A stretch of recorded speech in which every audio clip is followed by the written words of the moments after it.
महाराष्ट्र जन सुरक्षा कानून Maharashtra special public security bill 2024 Maharashtra राज्य सरकार द्वारा प्रस्तावित एक विधेयक है जिसे विधानमंडल में 2024 के पावसाळी अधिवेशन में पेश किया गया था।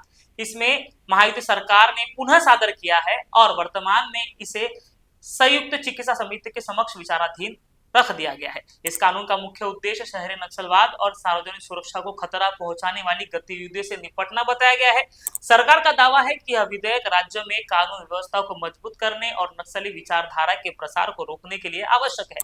हालांकि इस प्रस्तावित कानून ने व्यापक विवाद को जन्म दिया है क्योंकि इसके समर्थक इसे सुरक्षा के लिए जरूरी मानते हैं, जबकि आलोचक इसे नागरिक स्वतंत्रता और अभिव्यक्ति की आजादी पर हमला करार देते हैं।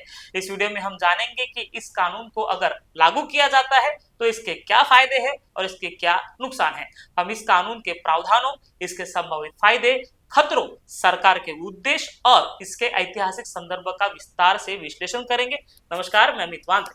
महाराष्ट्र जन सुरक्षा कानून क्या है? महाराष्ट्र जन सुरक्षा विधेयक 2024 एक ऐसा कानून है जो राज्य सरकार को उन संगठनों या व्यक्तियों के खिलाफ कार्रवाई करने की शक्ति प्रदान करता है जिन्हें सार्वजनिक सुव्यवस्था के लिए खतरा माना जाता है।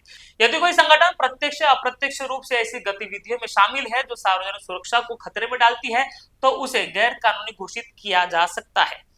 गैर कानूनी गतिविधि की परिभाषा को व्यापक और अस्पष्ट रखा गया है, जिसमें कृत्य, लेखन, संकेत या अन्य माध्यमों से सरकार के खिलाफ असहमति व्यक्त करना शामिल हो सकता है।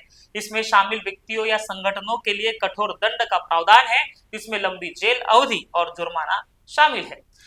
सरकार का कहना है कि यह कानून विशेष रूप से शहरी क्षेत्रों में नक्सली विचारधारा के प्रसार को रोकने के लिए बनाया गया है।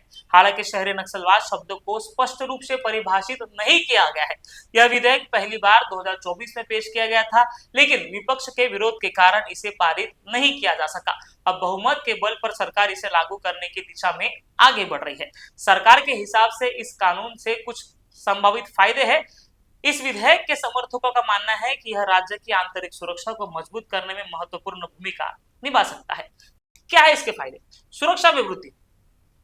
महाराष्ट्र जैसे बड़े और औद्योगिक राज्य में शहरी क्षेत्रों में हिंसा और अराजकता फैलाने वाली गतिविधियों को नियंत्रित करने की आवश्यकता है।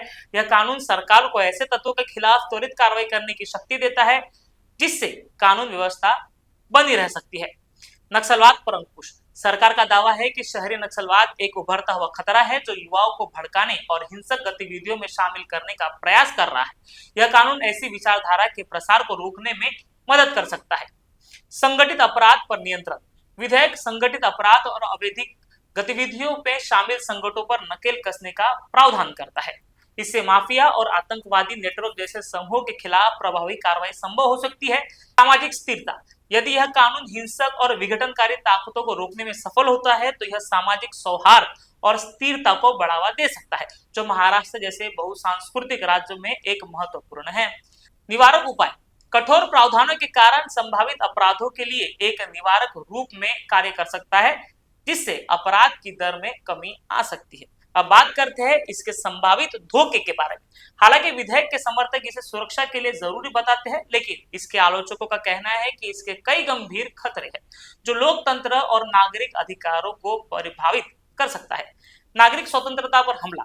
विधेयक में गैर कानूनी गतिविधि की अस्पष्ट और व्यापक परिभाषा सरकार को असहमति को दबाने का अधिकार दे सकती है। सामाजिक कार्यकर्ता, पत्रकार और आम नागरिक जो सरकार की नीतियों की आलोचना करते हैं वे इसके दायरे में आ सकते हैं।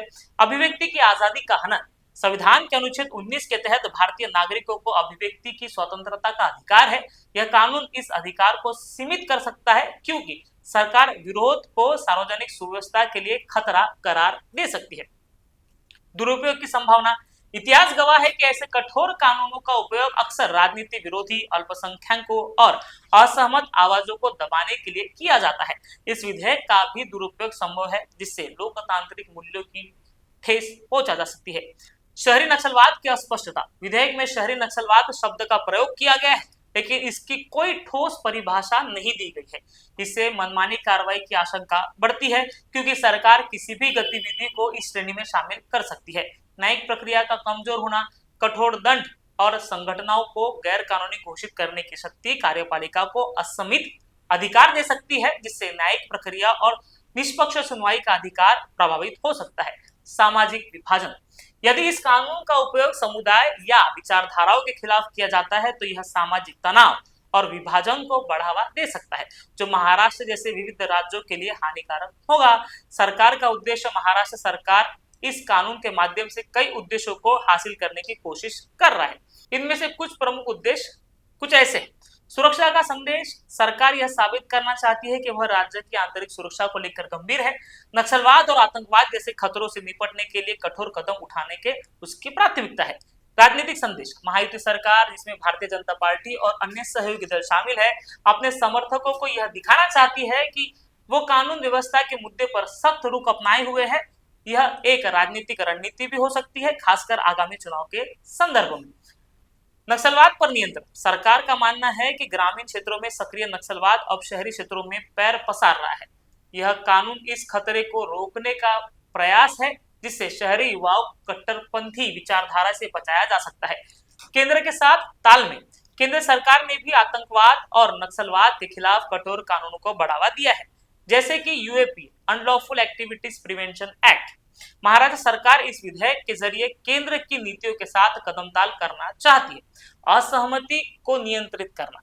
कुछ आलोचकों का मानना है कि सरकार इस कानून के जरिए असहमति और विरोध की आवाज को नियंत्रित करना चाहती है। यह एक संदेश है कि सरकार के खिलाफ उठने वाली हर आवाज को बर्दाश्त नहीं किया जाएगा। औपनिवेशिक कानून से समानता। ब्रिटिश शासन के दौरान कई कानून बनाए गए, जैसे कि रॉलेट एक्ट 1919 और इंडियन पिनल कोड की धारा 124A मतलब राजद्रोह, जिनका उद्देश्य भारतीय स्वतंत्रता संग्राम को दबाना था। इन कानूनों में अस्पष्ट परिभाषाएं और कठोर दंड के प्रावधान थे, जो सरकार को असहमति को कुचलने की शक्ति देते थे। महाराष्ट्र जन सुरक्षा कानून की अस्पष्ट भाषा और व्यापक शक्तियां इन औपनिवेशिक कानून की याद दिलाती है। हालांकि यह ध्यान देना महत्वपूर्ण है कि यह विधेयक आधुनिक संदर्भ में बनाया गया है और इसका लक्ष्य शहरी नक्सलवाद जैसे समकालीन चुनौती है, जो औपनिवेशिक काल में मौजूद नहीं थी। अंग्रेजों के कानून मुख्य रूप से स्वतंत्रता आंदोलन को दबाने के लिए थे, जबकि यह कानून आंतरिक सुरक्षा और विचारधारा पर केंद्रित है। आलोचकों का कहना है कि यह कानून औपनिवेशिक मानसिकता को दर्शाया है, जहां सरकार नागरिकों को संदेह के नजर से देखती है और उन्हें नियंत्रित करने के लिए कठोर उपाय अपनाती है। यह लोकतांत्रिक भारत के लिए अनुपयुक्त माना जा रहा है। महाराष्ट्र जन सुरक्षा कानून संगठन, पत्रकारों और विरोधियों के लिए खतरा माना जा रहा है। आलोचकों का मानना है कि यह संगठनों, पत्रकारों और सरकार के विरोधियों के लिए गंभीर खतरा पैदा कर सकता है। इसकी अस्पष्ट परिभाषाएं, व्यापक शक्तियां और कठोर प्रावधान इसे दमनकारी बनाते हैं। अस्पष्ट परिभाषाएं और मनमानी व्याख्या। इस विधेयक में गैर कानूनी गतिविधियां और शहरी नक्सलवाद जैसे शब्दों की परिभाषा अस्पष्ट और व्यापक रखी गई है। इसमें ऐसी गतिविधियां शामिल हो सकती है जो सरकार के खिलाफ असहमति व्यक्त करती हो, चाहे वह लेखन, भाषण या प्रदर्शन के माध्यम से हो। इस अस्पष्टता के कारण सरकार को यह अधिकार मिलता है कि वह किसी भी संगठन, पत्रकार या विरोधी को आसानी से निशाना बना सके। उदाहरण के तौर पर समझ लीजिए कि मान लीजिए एक गैर कानूनी संगठन एनजीओ ग्रामीण क्षेत्रों में आदिवासियों के अधिकारों के लिए काम कर रहा है और सरकार की खनन नीतियों की आलोचना करता है। सरकार इसे सार्वजनिक सुव्यवस्था के लिए खतरा या नक्सल समर्थन गतिविधि करार दे सकती है, भले ही संगठन हिंसा में शामिल न हो। इसी तरह 2018 में भीमा कोरेगांव मामले में भी कई सामाजिक कार्यकर्ताओं को यूएपीए के तहत गिरफ्तार किया गया था, केवल इसीलिए क्योंकि उनकी गतिविधियां नक्सल समर्थन से जोड़ा गया। हालांकि अभी तक भीमा कोरेगांव के सभी आरोपियों पर नक्सली समर्थन होने का दोष साबित नहीं हो पाया है। अभिव्यक्ति की आजादी पर हमला। भारतीय संविधान के अनुच्छेद 19 के तहत सभी नागरिकों को अभिव्यक्ति की स्वतंत्रता का अधिकार है, लेकिन यह कानून इस अधिकार को सीमित कर सकता है। पत्रकार जो सरकार की नीतियों को आलोचना करते हैं या संगठन जो जनहित में प्रदर्शन करते हैं, वे आसानी से इसके दायरे में आ सकते हैं। उदाहरण के तौर पर समझ लीजिए, यदि कोई पत्रकार महाराष्ट्र में बेरोजगारी या भ्रष्टाचार पर एक खोजी रिपोर्ट प्रकाशित करता है, तो सरकार इसे असंतोष फैलाने का प्रयास मान सकती है। उदाहरण के लिए 2021 में पत्रकार सिद्दीकी कंपन को यूएपीए के तहत गिरफ्तार किया गया था, जब वे हाथरस बलात्कार मामले में रिपोर्टिंग के लिए जा रहे थे। इसी तरह इस नए कानून के तहत भी पत्रकारों को निशाना बनाया जा सकता है, जिससे प्रेस की स्वतंत्रता खतरे में पड़ सकती है। संगठनों पर प्रतिबंध की शक्ति। इस विधेयक में सरकार को किसी भी संगठन को गैर कानूनी घोषित करने का अधिकार दे दिया गया है यदि वह मानती है कि वह संगठन सार्वजनिक सुरक्षा के लिए खतरा है। यह प्रावधान सामाजिक, सांस्कृतिक और राजनीतिक संगठनों के लिए बड़ा जोखिम पैदा करता है, खासकर उन लोगों के लिए जो सरकार से असहमत है। उदाहरण के लिए महाराष्ट्र में यदि कोई मजदूर यूनियन हड़ताल करती है या कोई पर्यावरण संगठन बांध परियोजना का विरोध करती है तो सरकार इसे गैर कानूनी घोषित कर सकती है, जिससे संगठन के सदस्यों को जेल और जुर्माने का सामना करना पड़ सकता है। दुरुपयोग की संभावना। इतिहास से पता चलता है कि ऐसे कठोर कानून का उपयोग अक्सर राजनीतिक विरोधियों और असहमत आवाजों को चुप कराने के लिए किया जाता है। इस विधेयक के तहत सरकार अपने विरोधियों को आसानी से निशाना बना सकती है, जिससे लोकतंत्र कमजोर होगा। उदाहरण के लिए 2014 में छत्तीसगढ़ में सोनी सोरी जी आदिवासी शिक्षिका और आम आदमी पार्टी के नेता है, उन पर और उनके अन्य कार्यकर्ताओं को नक्सली समर्थन होने का आरोप में गिरफ्तार किया गया था। उन पर राजद्रोह का मुकदमा चलाया गया था। हालांकि इस मामले में उन्हें निर्दोष मुक्तता मिल गई। महाराष्ट्र में भी यदि कोई विपक्षी नेता सरकार के खिलाफ आंदोलन करता है तो उसकी शहरी नक्सलवाद करार देकर दबाया जा सकता है। यह राजनीतिक प्रतिशोध का हथियार बन सकता है, जैसे कि पहले यूएपीए और एनएसए जैसे कानून में देखा गया है। कठोर सजा और न्यायिक प्रक्रिया का अभाव। इस विधेयक में कठोर दंड का प्रावधान है, जिसमें लंबी जेल की अवधि और भारी जुर्माना शामिल है। साथ ही यह सरकार को बिना व्यापक जांच या निष्पक्ष सुनवाई की कार्रवाई करने का शक्ति प्रदान करती है। इससे पत्रकारों, संगठनों और विरोधियों को लंबे समय तक जेल में रखा जा सकता है, भले ही उनके खिलाफ ठोस सबूत ना हो। उदाहरण के तौर पर भीमा कोरेगांव मामले में सुधा भारद्वाज और वरवर राव जैसे कार्यकर्ताओं को सालों तक जेल में रखा गया था, वो भी बिना मुकदमे के, जिसके बाद उन्हें बेल मिल गई। लेकिन आज भी इस केस में कई वकील और सामाजिक कार्यकर्ता जेल में बंद है बिना ट्रायल के। इस कानून के तहत भी ऐसा ही हो सकता है, जहां एक पत्रकार या संगठन का सदस्य केवल संदेह के आधार पर जेल में डाल दिया जाए, जिससे उनकी जिंदगी और करियर तबाह हो सकता है। शहरी नक्सलवाद की अस्पष्टता। शहरी नक्सलवाद शब्द इस विधेयक का केंद्र है, लेकिन इसकी कोई स्पष्ट परिभाषा नहीं है। यह स्पष्टता सरकार को मनमाने ढंग से किसी को भी निशाना बनाने में छूट देती है। इससे वे लोग खतरे में हैं जो सरकार की नीतियों से असहमत है, भले ही उनकी गतिविधियां हिंसक न हो। 2018 में लेखक और प्रोफेसर आनंद तेलतुंबड़े को शहरी नक्सल के रूप में लेबल किया गया था, केवल इसलिए क्योंकि उन्होंने सरकार की नीतियों की आलोचना की थी। इस कानून के तहत कोई भी बुद्धिजीवी, पत्रकार या संगठन जो सरकार के खिलाफ बोलता है, उसे इसी तरह से निशाना बनाया जा सकता है, जिससे विचारों की स्वतंत्रता खत्म हो सकती है।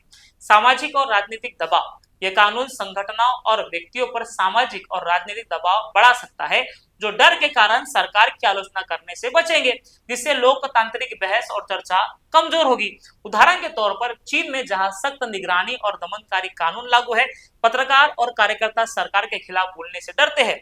महाराष्ट्र में भी यदि यह कानून लागू होता है तो लोग डर के कारण सरकार की आलोचना नहीं करेंगे, जिससे जनता की आवाज दब जाएगी। उदाहरण के लिए यदि कोई संगठन किसानों के अधिकार के लिए प्रदर्शन करता है तो उसे नक्सल समर्थक ठहराकर चुप कराया जा सकता है।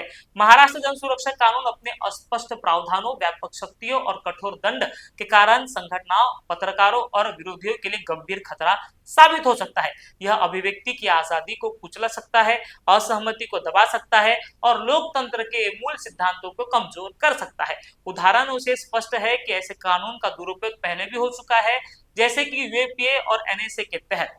यदि इस कानून को लागू किया जाता है तो यह सरकार के खिलाफ उठने वाली हर आवाज को चुप कराने का हथियार बन सकता है। इसलिए इसे लागू करने से पहले इसके प्रावधानों को स्पष्ट करना और नागरिक अधिकारों की रक्षा सुनिश्चित करना जरूरी है, ताकि सुरक्षा और स्वतंत्रता के बीच संतुलन बना रहे।